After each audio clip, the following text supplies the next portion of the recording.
Then we're talking about September 4th at 7:30 up against Clemson, Georgia, UCLA, and LSU. LSU traveling to UCLA. Of course, I'm bullish on the LSU Tigers this year because last year when I predicted they were going to have 5 losses because they were not experienced, even though they were talented. Now they're experienced and talented again. And depending on who you go with, Miles Brennan or Max Johnson, I really don't think it's going to matter that much, which is why I think Miles Brennan, the dude that's probably going to win your locker room, is the guy that you're going to end up with. Yeah, I think that's going to be fine. You got Keyshawn Butte out there. You got Eric Gilbert, we think, still going to be in a Tiger uniform. That's going to be a big help to them. Derek Stingley Jr. is the best, seriously, the best boundary corner in college football today. He's going to be returning kicks. He's probably going to be playing a little wide receiver as well. He's going to wear the vaunted number 7 for them, which is the talisman number for LSU, like the number 10 for many soccer teams. He's the number 7 at LSU has a special significance over there, and he's going to wear that this year. You're also getting Mike Jones playing middle linebacker alongside Damon Clark. I just want to know that Durante Jones is the dude that can get you over the hump calling that defense because his experiences they're going to beat. Like, you got Eli Ricks coming back too. You got 2 brand new coordinators. Brand new offensive coordinator, brand new defensive coordinator, and you got Chip Kelly finally figuring it out at UCLA. So while in January, I might have been like, I don't know about UCLA in this game. Now I'm looking at UCLA going, you got home field. You never played LSU. They got to travel out to Pasadena. And you got Dorian Thompson-Robinson coming back. That dude was the dude at Bishop Gorman when he was over there. I think UCLA's got a shot here to upset what I think is going to start out as a top 25 LSU program. So keep your eye on that one. Of course, I know many people are going to have their eye on Clemson, Georgia, and I don't blame you at all. I'm going to keep my eyes on that too. So I'm going to have both screens going, and we're probably going to end up talking at length about both of those games on the number 1 ranked show. I hope I get to do instant reaction to rapid shows. That's going to be a lot of fun. And then September 11th, of course, talk about Ohio State, Oregon. For me, that's about the Oregon defense versus the Ohio State offense, because no matter who starts at quarterback for Ohio State, you're really talking about a brand new starting quarterback who's never thrown a pass in college football. Whether C.J. Stroud, Kyle McCord, or Jack Miller. That's what you're talking about, right? Now, I think it says a lot that Ryan Day didn't go into the portal and get a quarterback because he feels really good about what they have. And then you got what is arguably the best wide receiver room in all of college football, even losing Jamison Williams to Alabama in the portal, right? Even losing Mookie Cooper to Missouri in the portal. You still got Chris Olave and Garrett Wilson leading the number 1 wide receiver in the 2020 class in Julian Fleming. The number 1 wide receiver in the 2021 class in Emeka Egbuka. And that's before we start talking about Jackson Smith and Jigba, who, if you believe Texas high school football coaches, perhaps the most dynamic wide receiver that they have over there. And I haven't even talked about Marvin Harrison Jr. at all. And I know there's a lot of people that are bullish on Luke Farrell and Jeremy Ruckert. Luke Farrell's playing the NFL now. My bad, Luke. But I think Kayvon Thibodeau on the other side, along with Mykael Wright, and, my God, Dante Manning and Justin Flo and Noah Sewell. That is what I want to see. I want to see that defense up against this offense and see what it do. So now, there's a lot of folks that are down on Oregon at quarterback because their starter, Tyler Shuck, transfers to Texas Tech. I think that was more Anthony Brown showing up to show he could do the job and running off Tyler Shuck, to say nothing of Ty Thompson coming in there, right?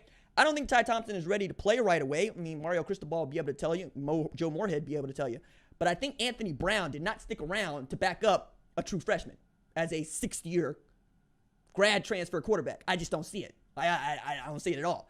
And I think he has enough as the 11th guy to give Ohio State problems. Because if nothing else, Oregon is going to make you play 11 on 11 as opposed to 10 on 11 where that quarterback is not responsible for doing a lot. Then you got C.J. Verdell back there as well, right?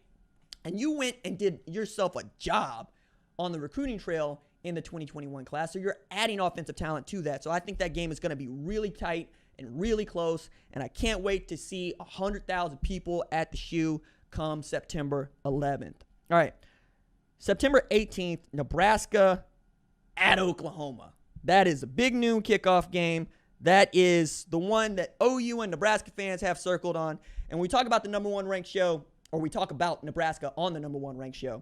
On Monday, where I interviewed, I kid you not, Jim Ross, talk a little OU football, talk a little Nebraska, get into his real come up as an Oklahoma fan. And we talk shop, right? We go back and forth about the strengths and weaknesses of the offense and defense. It's a really great conversation. But as a part of that show, I answer this question about Nebraska that I think is really interesting.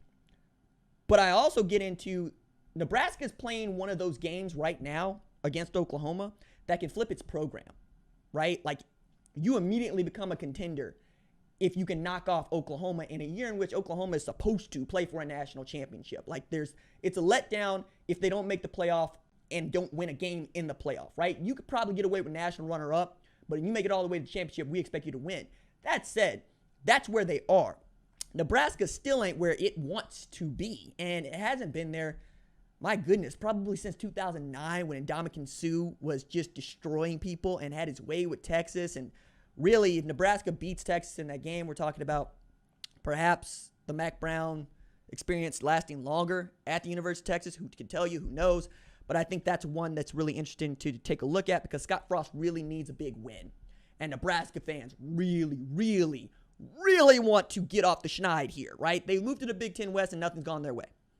It's supposed to be the weaker division, and it is. They haven't shown up in it. You've seen Minnesota have some success. You've seen Iowa have some success. You've seen Wisconsin have some success. You've seen Northwestern have some success. We're still waiting on Nebraska to figure it out. I think that's going to start with quarterback. And then they got one of my favorite 2020 recruits at tailback is Savion Morrison. For those of y'all that don't know, Savion Morrison playing tailback at Nebraska just had his jersey retired at his high school, Tulsa Edison, like last week. His high school coach, Tony Daniels, I was actually his offensive coordinator for the freshman team at Memorial when he was coming up, and that's the best player he's ever had. He led Edison all-time in rush yards and rushing TDs. And that, you know, they've had some dudes that come through there, Bill Goldberger being among them, along with, nobody has heard of Sean Baker Hughes but me, but anybody that saw Sean Baker Hughes play knows that that dude was one of the coldest tailbacks to come through Edison, and Savion Morrison is that much better than he is. Like, Savion had all the goods to be a National Gatorade Player of the Year. Maybe he gets some touches. I would hope so. Okay. Oklahoma, you know what it is. It's Spencer Rattler. It's Marvin Mims. It's, oh goodness, Kennedy Brooks, Eric Gray. Defensively, that is the story. Because defensively, Oklahoma has what it takes to be a top 10 defense for the first time in like literally 10 years. I'm so excited about that because the 2017 and 2018 defenses, my goodness, man. Those of y'all that are OGs of the channel know that I was losing my mind. Now I don't do that anymore. You know, now it's Perrion Winfrey. It's Isaiah Thomas from my alma mater, stand up Isaiah Thomas. It's Josh Ellison. It's Jalen Redmond. You know, it's David Ugwebu. It's Deshaun White. You add Key Lawrence. You know what I'm saying? You get Pat Fields back. I think they're going to be okay. I'm excited about it. But I'll give you this. If Oklahoma doesn't beat Nebraska by 3-4 touchdowns, people are going to get worried about Oklahoma. And I can't say that they would be wrong because that Nebraska team ain't very good. But I'm telling you, if Nebraska was able to get that game, the story would not be that Nebraska is back. It would be that Oklahoma is not as good. And I don't think that's fair because that's a big game for a lot of people, myself included. So we'll see. We'll see. September 25th, we got Notre Dame, Wisconsin. Big noon on Fox. Yo. Okay, so that one could be a lot of fun because Jack Cohen was playing quarterback at Wisconsin, starting till Graham Mertz came in there. He has since transferred to Notre Dame. Now, Tyler Buchner might end up being the dude, but Notre Dame is going to be breaking in a new quarterback, and it could be the guy that was playing for Wisconsin. I'm excited about that because I love the bad blood games. I love those, right? Where you trading up dudes. That one is a lot of fun to me, okay? So, there's some layers to that. Also, you get to see Kyle Hamilton. No joke to you, Kyle Hamilton is the best safety in college football.